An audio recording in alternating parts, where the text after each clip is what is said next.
All right, friends, we hope that you had a great conversation, that you've met some folks. Thank you for letting our friends with Paul Quinn jump in.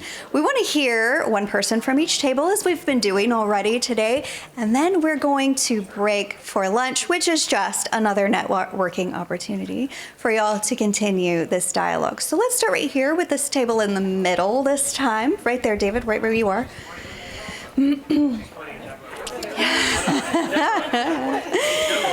And let's just hear one takeaway from your thoughts on this session on human infrastructure. Go ahead. Okay, yeah, so we've been just kind of talking about like what can we do with, like the new park that's coming here? How is that, going to be like, that's just one small step, and what can, be the future? Doing, more urban green spaces, how can we incorporate that? Also been discussing about the bird solutions, because like the lights, and so like maybe alternatives, like, talking about what will the stickers, if there's not, if they don't want to do that, how can, alter alternatives? So kind of just an overall discussion about, if there's just, these one ideas, how can we expand on it, provide alternative solutions, or, move forward to environmental progress. So that's kind of been more of like just discussing, and like, those that maybe, from North Texas that are coming here that maybe, aren't in the science industry, but, want to hear about this, and like, answering their questions, and, getting involved in engagement. People just coming here, maybe it's not their own field, but they can learn more, and they can now bring their own ideas, from different backgrounds. And so, yeah, and then what was the other question? Nope, just an exchange of ideas. Okay, there we go. Love to hear it. Love to hear it. All right, we'll pass that microphone over to the left here. We're going to go to this group right here. There we go.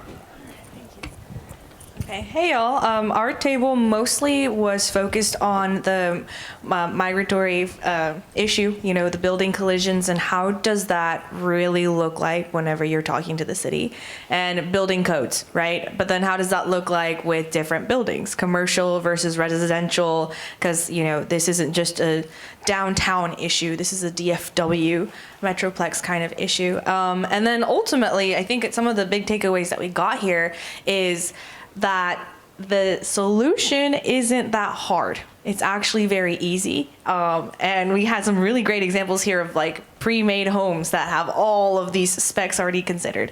So it's not new science to say we need to create, bird-friendly windows, but it has a lot more to do with what are we prioritizing. And we talked a lot about how back in 2012, when the Perot Museum was being built, this wasn't even a thought, and so now a decade later, priorities are different. We are learning new things, but how can we translate that into real action? So really cool.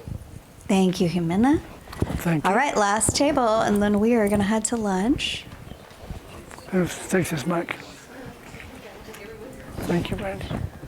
So our table, we talked a lot about listening, and really meeting communities where they're at, and finding what matters to different people. And a lot of us working in public service have had that experience at a public meeting where someone is really angry or really frustrated.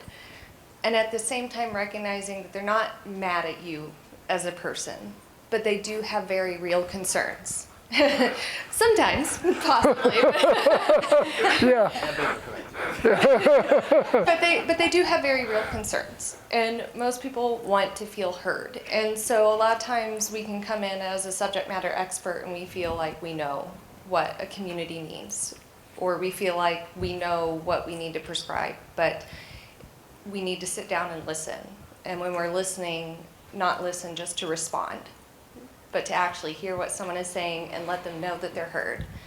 And a lot of those people that come to us very concerned and very angry, if they feel heard, they can turn into your biggest advocates. Those are the people that are going to go out and work for you if they know that you're working with them. And so that's what we talked about. So very true. All right. We've got... I've got a question. We've got the tiniest table. Everybody ran away. Smell free club over. Yeah. As David pointed out, we've got a decreasing amount of the Blackland Prairie left. And my question is, perhaps sorry,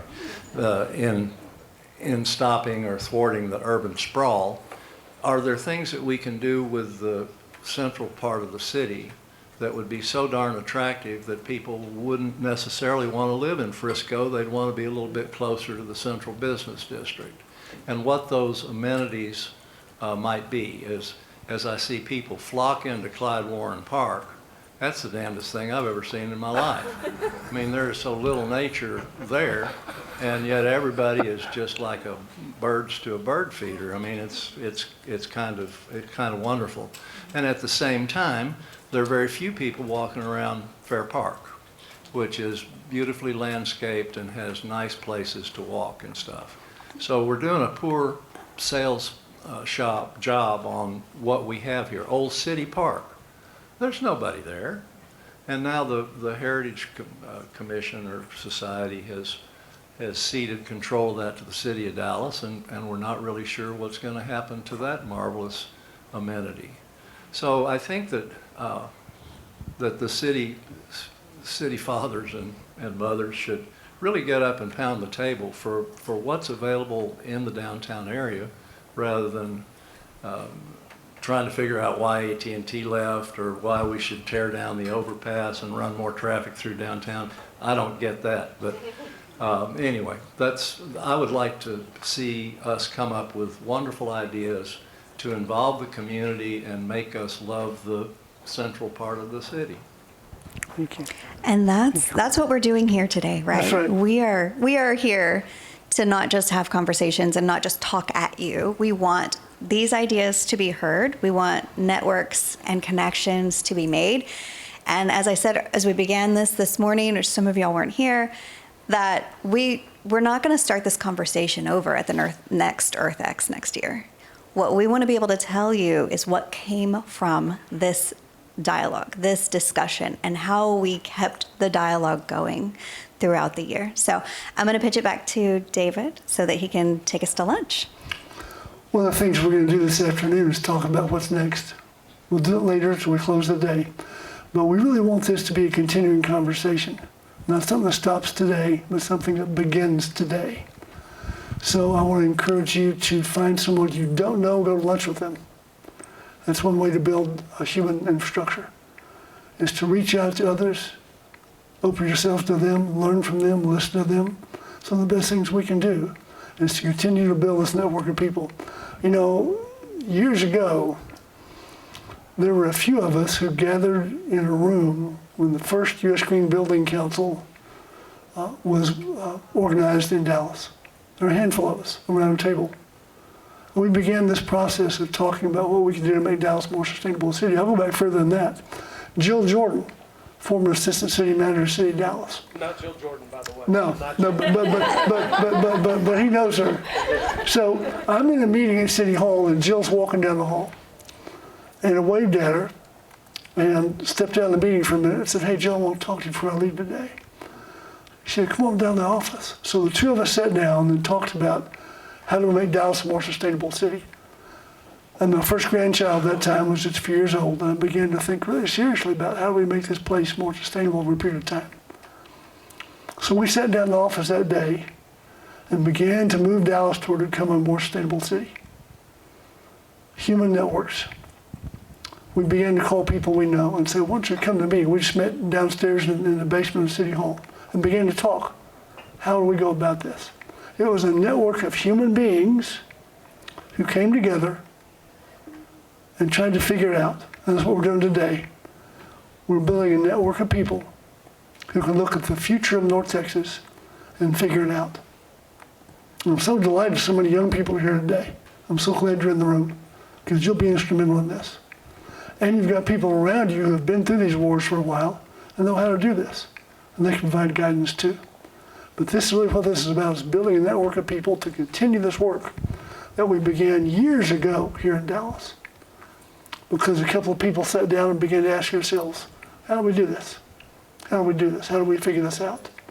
And now, here we are, years later. We've passed one ordinance after another. The first green building ordinance, the second green building ordinance, the new tree code, parkland dedication ordinance, recycling ordinance, recycling part 2, CCAP, just one victory after another. And all those passed unanimously by Dallas City Council. Unanimous victories.